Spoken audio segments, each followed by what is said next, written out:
The story of Anna Ecklund begins in the quiet town of Erling, Iowa, in the early 20th century. Anna was born in 1882 into a devout Catholic family. The Ecklunds were simple people, farmers who lived by the rhythm of the seasons and the teachings of their faith. Anna's mother was gentle but firm. Her father was stern and serious. From a young age, Anna learned the importance of prayer, of confession, of obedience. She attended Mass regularly, recited her prayers without fail, and learned the catechism by heart. As a child, Anna was quiet, attentive, and deeply religious. Teachers noted her diligence and her calm demeanor. Neighbors saw a young girl who rarely spoke out of turn, who respected the world around her, who seemed almost otherworldly in her stillness. But beneath the surface, there were signs, small and subtle, that something unusual dwelled within her. By the age of 14, Anna began experiencing strange episodes. At first, they were fleeting. She would stiffen suddenly, her eyes rolling back, her body trembling uncontrollably. Doctors at the time, unfamiliar with such phenomena, attributed these seizures to nervous disorders. They prescribed rest, tonics, and prayers. But the episodes worsened. They became longer, more violent, more frightening. Her family watched in helpless confusion as Anna's body contorted in ways no human should. She would cry out in languages she had never learned. She would hiss, growl, and speak in voices that were not her own. By 15, the episodes were impossible to ignore. Anna reported seeing shadows moving at the edge of her vision. She spoke of voices whispering to her in the dead of night. She awoke with bruises on her body she could not explain. Her own mother began to fear for her soul. Doctors suggested hysteria or possession, but medical understanding was limited. The boundaries between illness and the supernatural were blurred. The disturbances intensified as Anna grew. At 16, she became violent, thrashing and striking at family members during her episodes. Holy objects seemed to provoke her rather than comfort her. Crucifixes burned her eyes. Holy water caused her to gag and convulse. She spoke blasphemies no child should know. Her tones were sometimes guttural, sometimes high-pitched, sometimes layered with strange accents. It became clear to the local clergy that ordinary medicine was powerless. Anna's family sought help from the church. They called upon priests in their parish, desperate for guidance. Father Theobald wrote detailed reports to the bishop, describing a girl consumed by an unseen force. A girl whose body was frail, but whose strength, in moments of possession, seemed unnatural. The bishop, cautious but convinced by the reports, approved the involvement of Father Theobald. A second priest, Father Joseph Steiger, was brought in to perform what would become the most famous exorcism in American history. By the time the priests arrived, Anna was a shadow of her former self. Her body was thin, her skin pale, her eyes hollow. She muttered constantly, cursed herself, and begged for release. She recognized the priests but feared them. She warned that the demons inside her would resist, that they would fight with every ounce of her being. Her mind was splintered. Her faith, though battered, remained. She prayed incessantly, alternating between fear and devotion. She pleaded for salvation, even as her body writhed uncontrollably. The first exorcism session began in earnest. The priests chanted prayers in Latin. They sprinkled holy water. Anna screamed, her voice shifting in tones that were not human. She spat, cursed, and threatened them with words that sent chills down their spines. The priests held firm, reading passages from Scripture. They invoked the name of Christ and the Virgin Mary. The priests were exhausted. The family was in silent terror. Week after week, the ritual continued. Anna's body contorted, her face twisted in agony. She claimed the demons inside her were legions. She named them with precise malevolence: Judas, Lucifer, and others. Her diary, kept in secret, chronicled the horror in detail. She wrote pleas for mercy. Anna's health began to deteriorate. She refused food, claiming the demons forbade her to eat. Her once soft and rounded features sharpened into gaunt angles. Her knees were raw from falling repeatedly in prayer. Her nails were long and jagged from scratching herself in moments of frenzy. Yet, despite the torment, Anna continued to pray. She believed her suffering was part of a divine plan. Neighbors reported hearing screams from the Ecklund home. They noticed whispered conversations with unseen beings. They were disturbed by her unnerving strength. The priests documented each session meticulously. They created reports, photographs, and audio tapes. These documents would become evidence in trials. They would be subjects of speculation for decades. The exorcism spanned months. Anna's body weakened with each session. The spirit inside her seemed relentless. Her voice shifted from high-pitched cries to guttural growls. She sometimes spoke in multiple voices at once. She cursed, laughed, mocked, and screamed with intensity that defied her frail form. The priest continued, believing that each act of resistance was a sign of progress. They saw the demon's fury as evidence they were being challenged. By the end of the first year of sessions, Anna's condition had become critical. Her body was emaciated. Her breathing was shallow. Her movements were sluggish except during moments of possession. Sudden bursts of strength would return without warning. The priests remained unwavering. They performed ritual after ritual. They were convinced her soul was at stake. Only perseverance could release her from the evil that tormented her. As the months dragged on, Anna Ecklund's body became a battlefield. Her once delicate frame seemed only skin over brittle bone. Yet within that frail body, the spirits raged. Each exorcism session was a violent confrontation. Her cries pierced the night, echoing through Erling, Iowa. Neighbors whispered, peering cautiously through windows. They saw glimpses of Anna writhing on the floor. The priest chanted in urgent, trembling voices. Anna's strength was unnatural. She lifted furniture with ease, snapped bed springs with bare hands, struck anyone who came near. She screamed in voices that were not hers, sometimes mocking, sometimes pleading, sometimes commanding. The priest called them demonic voices. They layered over one another like a chorus of the damned. Anna sometimes argued with the voices, bargained, threatened. 2 or 3 consciousnesses seemed to share her body. Food became a battleground. Anna refused to eat, claiming demons forbade it. Water caused convulsions if offered. Her mother tried to coax her. Anna's cries accused her family of collusion with evil.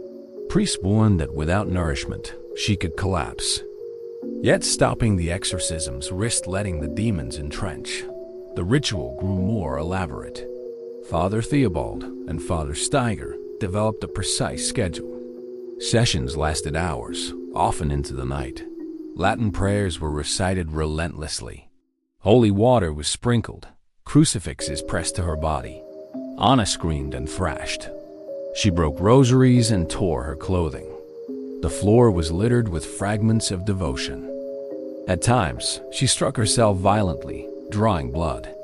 She clawed, bit, and scratched herself in frenzy. Her voice shifted unnervingly. Soft cries turned to guttural roars. Whispers became authoritative commands.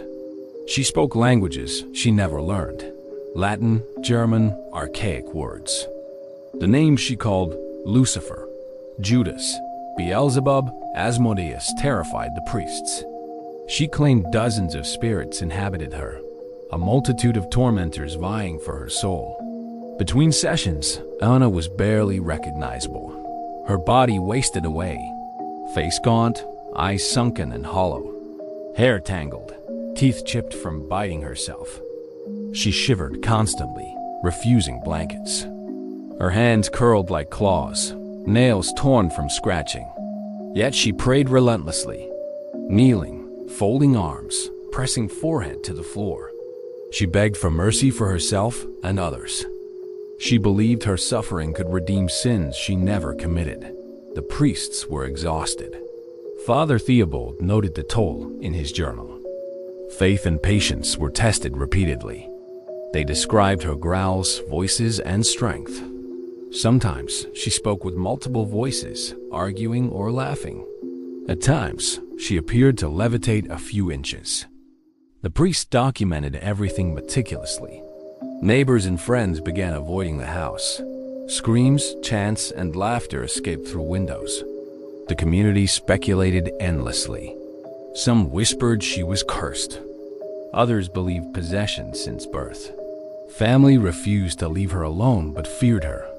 Older siblings noted her transformation from gentle girl to torment. Her mother prayed for hours, watching helplessly. Her father remained silent and grim. Weeks turned to months. Sessions continued without pause. Anna's body became skeletal. She ate almost nothing and drank little. Her strength during possession defied natural law. She broke furniture and slammed against walls. Her screams reached unnatural pitches. Growls, whispered, and roaring layered like a chorus. During one session, she shouted in a voice not her own, cursing priests by name, predicting punishments, recounting sins. She spoke of dark rituals and fallen angels. She described ancient spirits choosing her for torment. The priests pressed on, reciting prayers steadily. They marked holy water on her body, commanding spirits to depart. Spirits resisted violently at times, contorting her body. At others, moments of calm, she whispered prayers, tears falling. Sessions left Anna exhausted. She collapsed afterward, weak, shivering. Her body bore bruises, scratches, torn clothing. Each guttural voice and cryptic message meticulously logged. Anna's diary chronicled the ordeal. Visions of hell, flames licking her feet, demons mocking prayers. Words twisted across the page like her body's movements. She pleaded for mercy, intervention, and release. By the end of part 2, her condition reached its nadir. Friends abandoned her, unable to witness torment. Every session was a gamble. Each moment testified to suffering that could not be ignored. By the spring of 1929, Anna Ecklund's body was barely recognizable. Her skin was pale, stretched tight over brittle bones, her eyes sunken, hair tangled and matted, her hands clawed and scarred from countless episodes. She weighed little, but within her frail frame roared a force no one could measure. Each exorcism session became more violent, more desperate, more terrifying. The priests, exhausted but resolute, continued to battle multiple spirits inhabiting her. The sessions escalated. Anna would levitate several inches above the floor. Her limbs contorted impossibly. Her voice shifted constantly from high-pitched wails to guttural growls. At times, she spoke in Latin, at others in German, or in unknown tongues. The demons, as she claimed, were intelligent. They mocked the priests, taunted her family.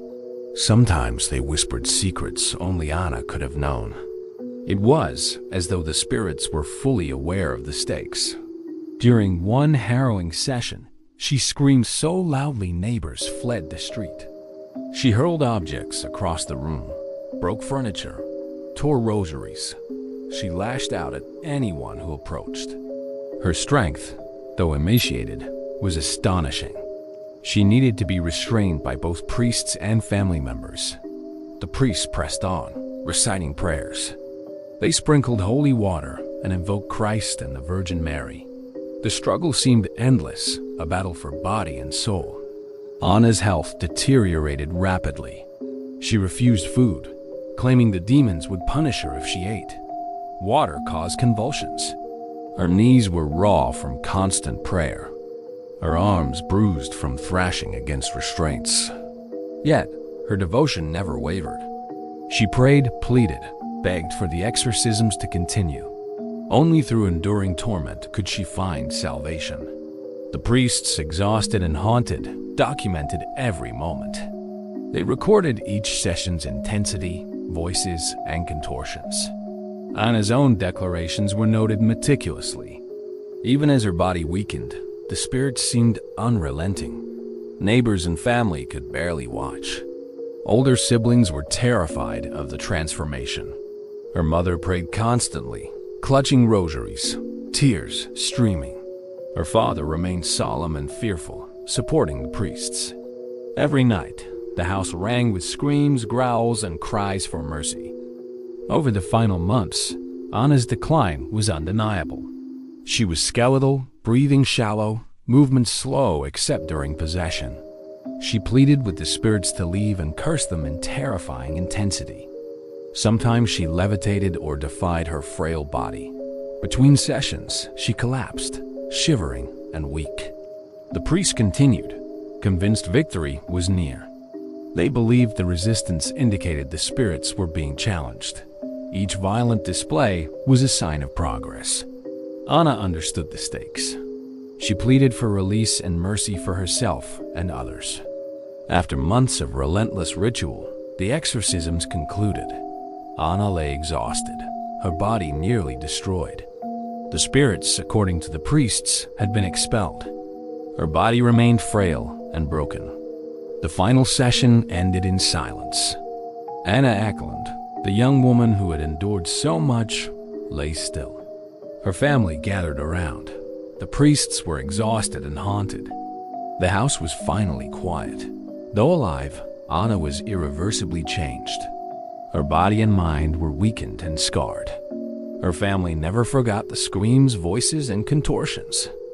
The priests carried memories of her strength and the palpable evil. The story spread far and wide. Tapes, diaries, and photographs circulated. Scholars, clergy, and medical professionals debated the case endlessly. Was Anna truly possessed or overtaken by illness and trauma? Some claimed she was a vessel for the supernatural. Others said extreme psychosis and epilepsy, amplified by religious fervor. Anna's case became a cautionary tale. Exorcism guidelines were tightened. Priests were warned to consider physical and psychological risks. Her survival was seen as a miracle by some, a tragedy by others. Debate continues decades later. Even today, tapes and photographs exist as chilling evidence. Listeners describe overwhelming dread hearing her growls and screams. Her strength and unexplainable voices remain discussed. The spiritual battle within one human being fascinates and terrifies. Anna survived but was never the same. The once quiet, obedient girl was transformed forever. Her story is among the most famous possession cases in history. It questions faith, medicine, and human endurance. The house grew silent after the final session. The family continued their lives, haunted by what they witnessed. The priests continued their ministry, carrying memories and burdens. The world wonders. Demons, illness, or something in between? Anna Ecklund's story refuses easy answers. It reminds us of the fragility of the human body. It demonstrates the resilience of faith. It shows horrors when science and spirituality collide. Her legacy is preserved in documentation, photographs, and accounts. It continues to chill, fascinate, and provoke debate. The battle may have ended in her bedroom. Its shadow stretches far beyond, a lasting testament to suffering, devotion, and the unknown.